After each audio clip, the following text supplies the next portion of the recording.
자, 마지막 수업 진행하도록 하겠습니다. 아까 수익성 비율 중에서 기본 주당 이익을 안 했네요. 그죠?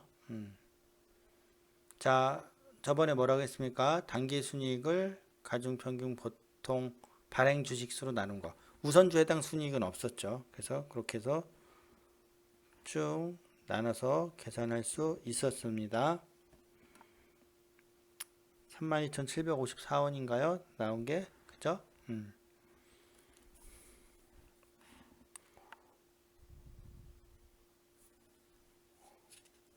그래서 단기 순이익을 발행지수로 나누어서 한 주당 얼마의 순이익이 나타내는지 분석하는 게 주당이익이라고 했습니다.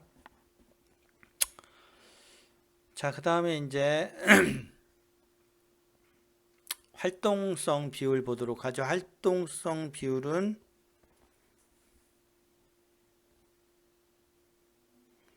효율적으로 얼마나 기업들이 효율적으로 운영했느냐라는 걸 보는 거라 그랬죠. 그래서 자산을 몇 번 회전시켜 매출액을 달성했느냐를 보는 게 총자산 회전율, 그죠? 그래서 총 자산을 기준으로 한 매출액이 어느 정도 형성되었는가를 나타내는 것으로 기업의 자산 규모에 비해서 매출 규모가 어느 정도 형성되었느냐 보는 것이 총 자산 회전율이라고 했습니다. 그래서 총 자산 회전율이 0.89인가요? 나왔죠? 회전율은 곱하기 100을 하는 게 아니라고 했죠. 자, 그래서 거의 0.89라는 것은 회사의 규모를 자산이라고 정의했을 때 회사의 규모보다 약간 낮은 매출 실적을 달성했다는 것을 의미한다고 했습니다. 그죠?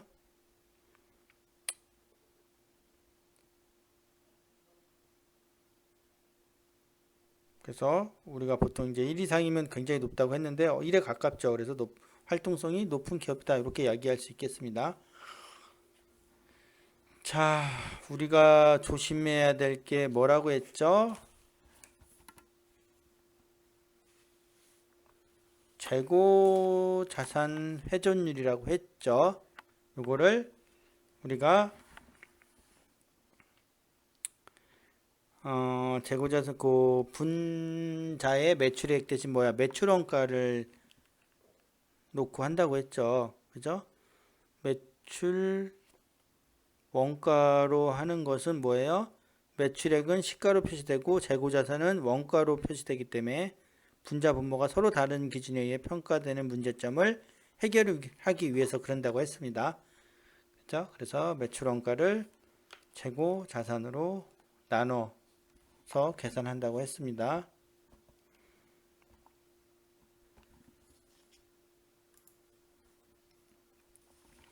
그래서 나온 값이 8.9였나요?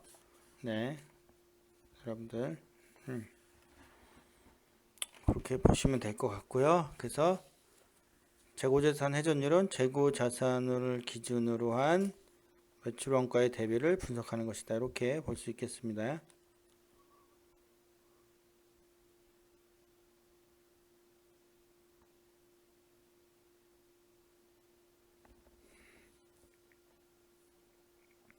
자, 재고자산 회전율이 높다는 것은 적은 재고자산으로 생산 및 판매 활동을 효율적으로 수행하고 있다는 것을 의미한다고 했습니다.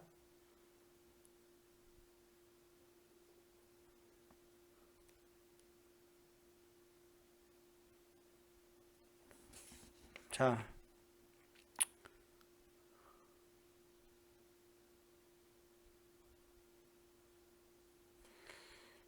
그리고 매출 채권 회전율 여러분들 매출 채권 회전율이 9.3이었나요? 매출 채권이 뭐라 그랬습니까? 재무 상태표 유동자산 중 일부분으로 외상 매출금 받을 어음 이것들을 의미한다고 했죠. 그죠? 자, 그래서 우리가 이제 매출 활동을 하게 되면 뭐가 외상 판매가 이루어질 수밖에 없다고 했어요. 그래서 매출 채권이 매출에서 차지하는 비중이 크다는 것은 뭐예요? 그만큼 매출 채권의 회수에 위험이 따른다는 것을 의미합니다. 그죠? 그래서 매출 채권에 대한 잔량에 비하여 매출이 얼마나 형성되고 있는가를 알 수 있는 것으로 과도한 매출 채권의 보유가 있는지를 분석하는 것이 매출 채권 회전율이라고 했습니다. 그래서 매출 채권 회전율은 뭐라고 그랬어요? 매출 채권 대비 매출액의 비중이 큰지 작은지이기 때문에 매출 채권 회전율이 높다는 것은 뭐예요? 외상에 의한 매출이 그만큼 적다는 것을 의미한다고 했습니다.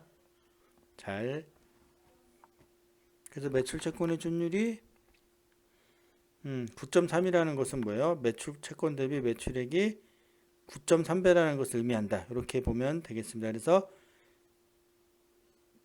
이거는 외상 매출을 적게 하면서 매출을 극대화했다는 점에서 높은 매출을 실현하는 활동성 높은 기업임을 의미한다. 이렇게 해석할 수 있겠습니다. 자, 그 다음에 이제 성장성 비율, 성장성 규모의 변화가 어느 정도 발생했느냐, 그죠? 그래서 성장성 비율은 경영 규모의 변화 정도를 의미하는 것이라고 그랬죠. 그래서 해당 계정 과목에 대한 규모의 변화 정도를 나타내는 여러 가지 분석이 가능하다고 했습니다. 그래서 일반적으로 기업의 규모에 대한 성장으로 총 자산과 매출액이 주로 사용한다고 했습니다. 자, 그래서 여러분들 총 자산 증가율, 매출액 증가율, 자기 자본 증가율 이렇게 세 개를 분석해 봤죠. 총 자산 증가율이 2.6%, 성장성 증가율이 매출액 증가율이 1.6%, 자기 자본 증가율이 10.2%로 좀 높게 나타났죠.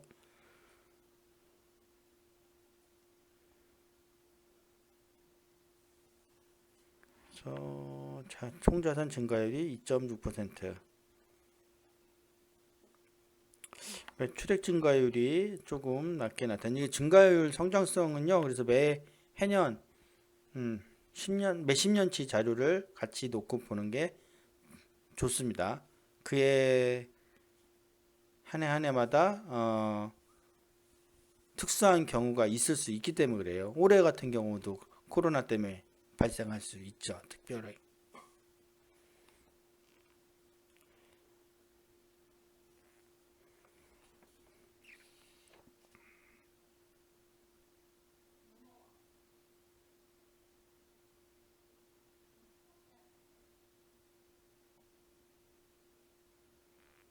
자, 그렇게 보시면 될 것 같고요. 그래서 성장률 증가, 성장성은요. 그렇게 보시면 매출액 증가율이 좀 낮게 나타났고요. 자기자본 증가율이 높게 나타났습니다. 그럼 뭐야? 주주 지분의 목이 매우 높게 증가하고 있다. 요거를 얘기할 수 있겠습니다. 그렇게 특징만 잡고 넘어가시면 될 것 같아요. 네.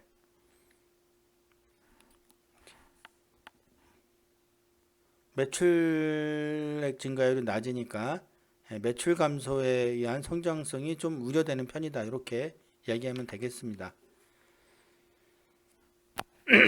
자, 그 다음에 이제 마지막으로 여러분들 시장가치 비율 보시면요. 그래서 시장가치 비율이란 뭐예요? 기업의 재무 상태와 경영 성과에 대하여 증권시장이 어떻게 반응하고 있는가를 나타내는 비율이라고 했습니다. 그죠? 그래서 자, 일반적으로 그래서 여러분들 뭐예요? 비회계 자료로서 가장 신뢰성이 높은 척도 기업 가치를 시장 가치로 나타내는 주가라고 그랬죠. 주가. 그죠? 주식 가격. 그래서 효율적 자본시장에서는 공시되는 모든 자료가 주가에 반영되기 때문에 주가는 기업을 객관적으로 평가할 수 있는 바람직한 척도라고 할 수 있겠습니다. 그래서 시장가치 비율은 회계자료와 비회계자료를 결합시켜 보다 바람직한 기업의 평가 척도로 활용할 수 있겠습니다. 그죠? 그래서 고평가됐냐, 저평가됐냐 이런 말도 했었죠.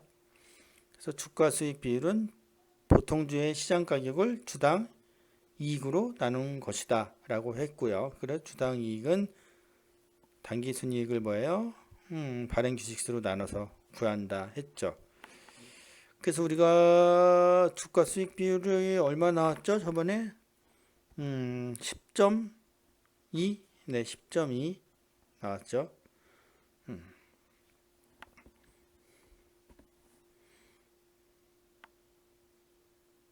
그래서 뭐 절대적 기준은 없지만 뭐 10 이상이면 고평가, 10 이하면 저평가라 그랬죠. 네.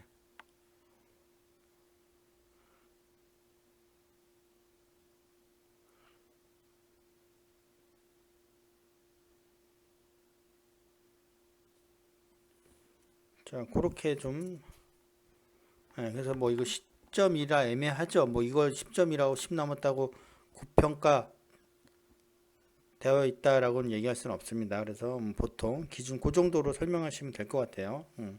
그리고 나중에 동종업종과 비교하거나 산업평균 비율과 비교해 보는 것이 좋겠죠.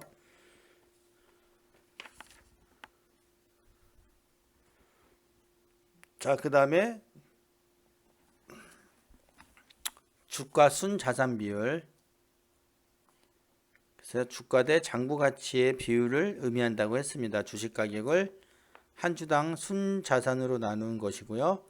한 주당 순자산이란 기업의 자산에서 부채를 공제하고 난 순수한 자본 총액을 발행 주식수로 나눈 것이라고 저번 주에 설명을 해서 나눈 게 1.1 나왔죠, 여러분들? 그래서 보통 1 이상이면 고평가, 1 이하면 저평가 이렇게 얘기했습니다. 그죠?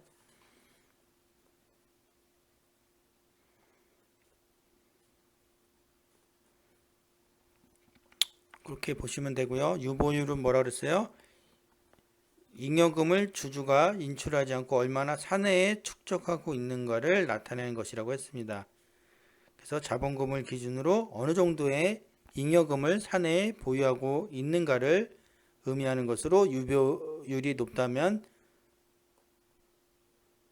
많은 잉여금이 축적되어 있기 때문에 뭐예요? 잉여금의 자본 전입에 의한 무상증자의 가능성이 높다라고 얘기할 수 있겠습니다. 그래서 유보율이 높은 기업은 뭐예요? 투자 가치가 높다 이렇게 얘기할 수 있어요. 일반적으로. 근데 유보율이 너무 높다 이런 것들은 이제 기업들이 뭐야? 결국 자기 실속만 챙기고 주주 친화적인 정책을 하지 않았다. 뭐 이렇게 욕을 먹을 수 있는 부분이 있긴 합니다. 네. 그래서 재투자에 하거나 이렇게 해야 되는데 그렇지 않고 기업의 배만 불리는 이런 경우에는 또 뭐 시장에서 또 다시 재평가가 되죠. 근데 어쨌든 유보율이 높다는 것은 그만큼 투자 여력이 있다는 거예요. 그만큼 현금을 쌓아놓고 있다는 거예요.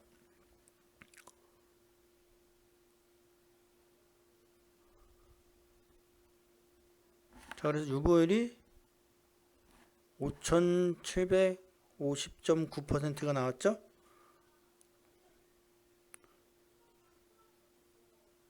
그거는 뭐예요? 한 뭐 59배의 기업에 적립되어 있음을 나타내는 거죠. 주주 투자액 대비 잉여금이. 그래서 향후 투자 능력이 불황 대비 능력이 매우 높다. 뭐 이 정도로 뭐 간단하게 코멘트를 할 수 있겠습니다. 그죠? 자, 이렇게 해서 여러분들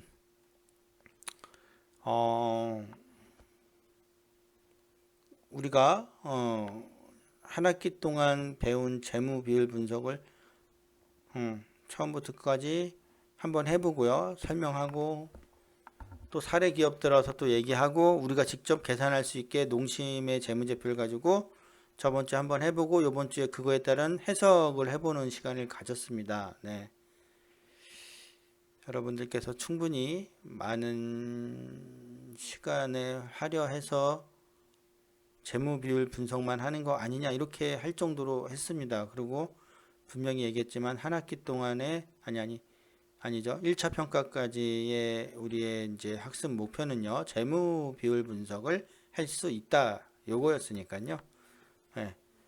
요 7주까지의 수업을 듣고 여러분들이 이제는 어느 정도 재무 비율 분석이 뭔지 알고 해석할 수 있고 계산할 수 있으면 우리는 소기의 목적을 달성했다. 뭐 이렇게 얘기할 수 있습니다. 네. 자, 어쨌든 7주간 여러분들 고생 많으셨고요. 네.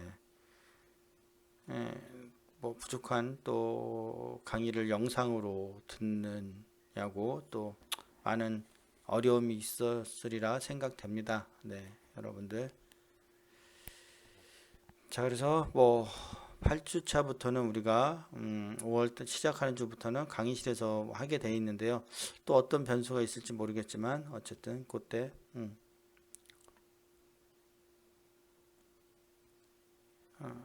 더 많은 얘기를 나누면서 또 더 좋은 수업으로 여러분들 찾아뵙도록 하겠습니다.